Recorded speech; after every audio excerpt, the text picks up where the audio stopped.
June 12, 1993.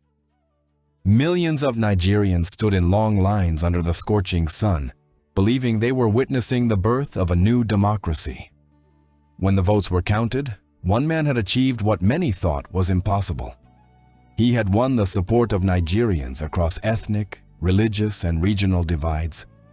For the first time in decades, the country seemed united behind a single leader. But just 11 days later, everything changed. The election was annulled. The winner was never sworn in. He would spend the rest of his life fighting for a presidency he had already won. How does a man win a nation's highest office and never become its president? This is the extraordinary story of Moshood Kashimawo Olawale Abiola, the man who won Nigeria's most famous election but never occupied Aso Rock. Welcome to Africa Retold.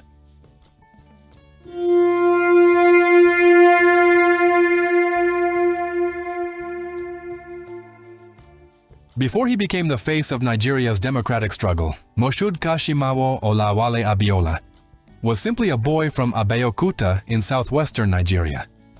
He was born on August 24, 1937, into a modest family in the Gbagura area of the city. His birth carried a significance that his parents would never forget. Before Abiola was born, his father's wives had reportedly suffered the heartbreaking loss of 22 pregnancies. When he finally arrived safely, his parents gave him the name Kashimawo, a Yoruba name that can be understood to mean, "Let us wait and see."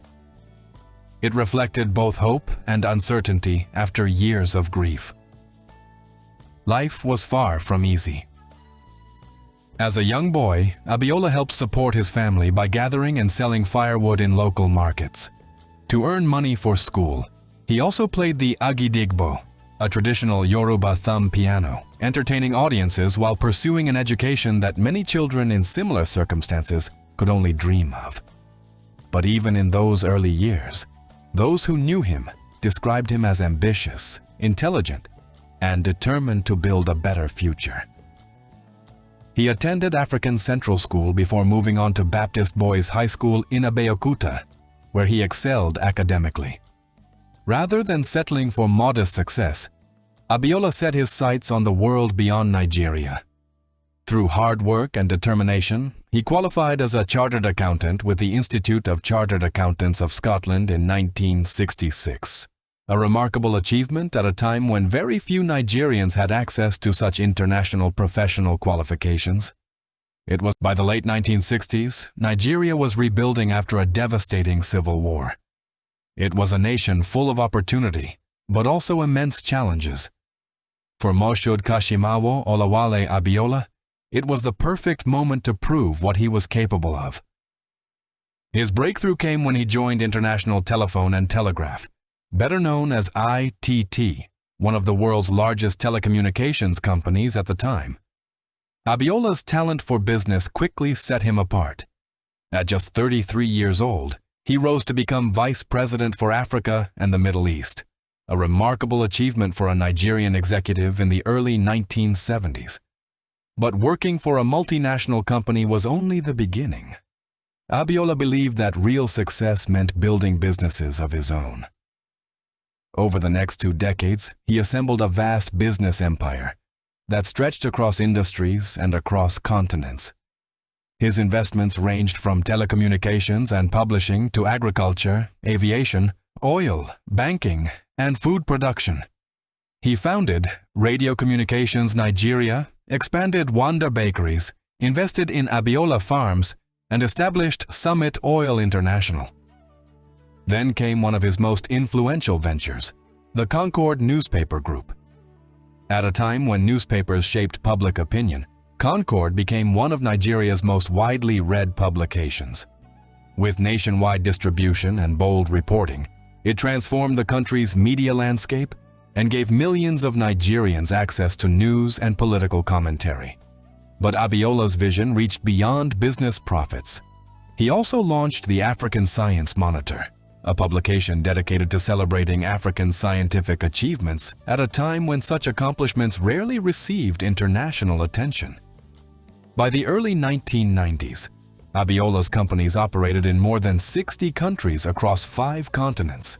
His success earned him international recognition and made him one of Africa's most prominent entrepreneurs. Yet, despite his extraordinary wealth, many Nigerians would come to remember him for something even greater than the businesses he built. Wealth can buy influence, but it cannot buy genuine affection. Long before he entered the race for Nigeria's highest office, Moshood Abiola had already earned something far more valuable: the trust and gratitude of millions of ordinary Nigerians. Across the country, stories of his generosity became part of everyday conversation. He funded the construction of schools and libraries, supported water projects in underserved communities, and provided scholarships to students who otherwise might never have had the opportunity to continue their education. His generosity crossed ethnic, regional, and religious lines. He donated to churches and mosques alike, believing that service to people mattered more than the divisions that often defined Nigerian politics. Education was one of his greatest passions. Through his support for schools, research, and academic institutions, he hoped to create opportunities for future generations. His contributions extended beyond Nigeria, reaching universities and organizations across Africa and even the United States. Sport also benefited from his vision. In the 1970s, he founded Abiola Babes Football Club, a team that would become one of Nigeria's most respected football clubs. His commitment to sports development earned him the title Pillar of Sports in Africa. His influence reached beyond philanthropy and business. Traditional rulers across Nigeria recognized his contributions, conferring on him more than 150 traditional titles during his lifetime. But one honor stood above the rest. In 1988, the Alaafin of Oyo installed him as the 14th Ààrẹ Ọ̀nà Kakanfò, one of the most prestigious titles in Yoruba history. Centuries earlier, the Ààrẹ Ọ̀nà Kakanfò was the commander of the armies of the old Oyo Empire, entrusted with leading warriors into battle. Abiola would never command soldiers on a battlefield. Instead, history was preparing him for a very different kind of battle, one that would be fought not with swords or muskets, but with ballots, ideals, and the future of an entire nation. By 1993, Nigeria had spent nearly a decade under military rule. Promises of a return to democracy had come and gone, leaving many citizens frustrated and skeptical. But this time, hope felt different. The military government of General Ibrahim Babangida had begun a carefully managed transition to civilian rule. 2 political parties were created: the Social Democratic Party, or SDP, and the National Republican Convention, known as the NRC. Moshood Abiola emerged as the presidential candidate of the SDP. In a move that surprised many, he chose Babagana Kingibe, another Muslim, as his running mate. At a time when religion often shaped political debate, some believed the ticket would struggle to gain national acceptance. They were wrong. Abiola's message focused on economic recovery, national unity, and a better future for ordinary Nigerians. More importantly, his reputation as a successful businessman and philanthropist had already earned him trust in communities across the country. Then came June 12, 1993. Nigerians poured out in their millions to vote. Despite ethnic, religious, and regional differences, the election unfolded peacefully in most parts of the country. Domestic and international observers praised the conduct of the poll, and many would later describe it as one of the fairest elections in Nigeria's history. As results began to emerge, a remarkable pattern became clear. Abiola wasn't winning only in the Southwest, where he was from. He secured support across different regions of the country, including states that had rarely voted the same way. His victory suggested that, for perhaps the first time in Nigeria's modern history, many voters had looked beyond ethnicity and religion. Celebrations erupted. For countless Nigerians, democracy no longer felt like a distant promise. It felt real. But just as the nation waited for the final declaration, everything stopped. Before the Electoral Commission could formally complete the process, the military government intervened. On June 23, 1993, General Ibrahim Babangida annulled the election. The official reasons were disputed and remain the subject of historical debate.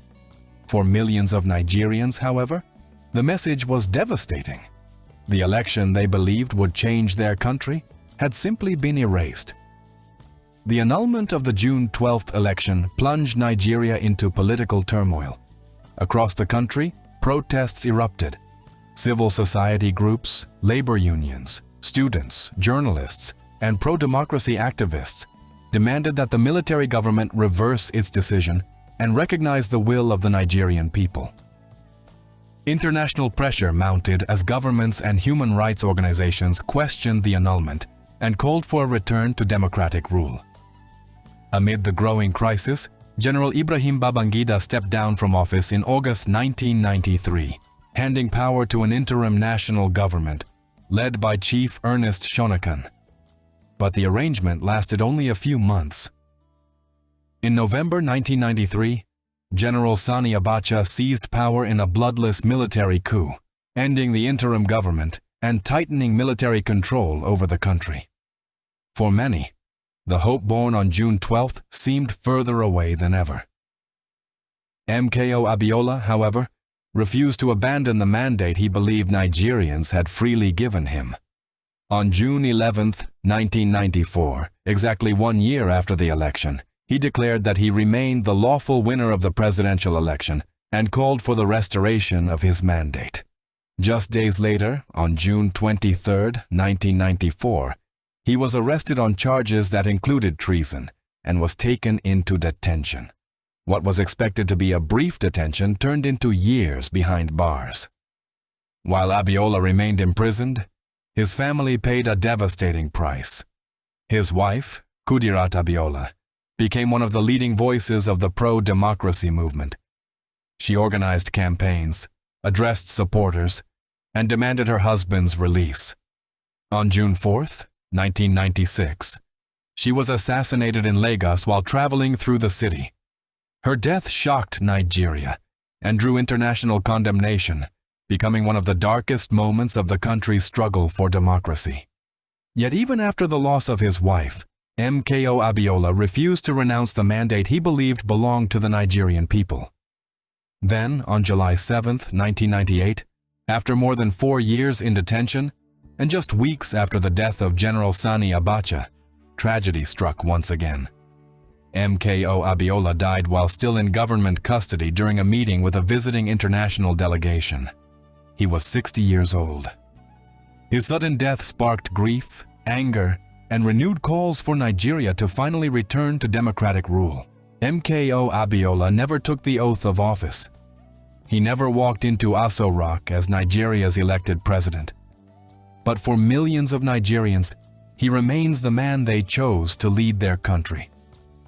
Less than a year after Abiola's death, Nigeria finally returned to civilian rule. On May 29, 1999, the military handed over power to an elected government, bringing an end to more than 15 consecutive years of military rule. Although Abiola did not live to witness that moment, many historians and pro-democracy activists believe the sacrifices made by him and countless others helped pave the way for Nigeria's democratic transition. Years later, his struggle received official recognition.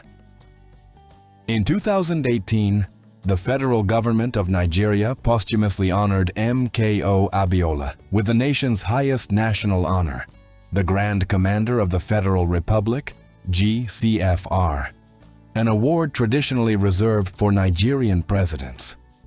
The same year, June 12th, was officially designated as Nigeria's Democracy Day, replacing May 29th as the annual date for commemorating the country's democratic journey.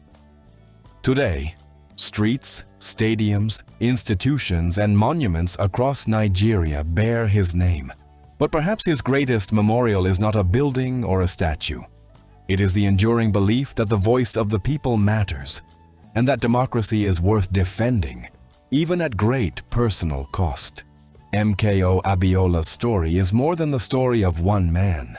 It is the story of a nation searching for justice, fighting for democracy, and learning that history is not only shaped by those who hold power, but also by those who refuse to surrender it. Because sometimes, the most important presidents are the ones who never got the chance to serve. This has been Africa Retold. If you enjoyed this documentary, subscribe for more untold stories from Africa's past. Until next time, keep history alive.